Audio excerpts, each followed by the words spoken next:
dimensions.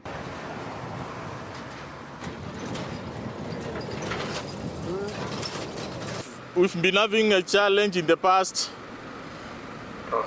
of trucks avoiding the static wind bridges and using alternative or panya routes to evade the station.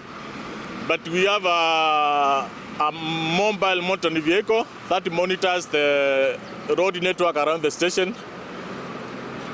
And generally, the level of compliance, there is an increase on the number of lorries and decrease in the number of lorries that are avoiding the static stations. We do experience high volumes of traffic, but generally, after installation of high-speed in motion systems, a lot of traffic is filtered, so there are no traffic snarl-ups along the road.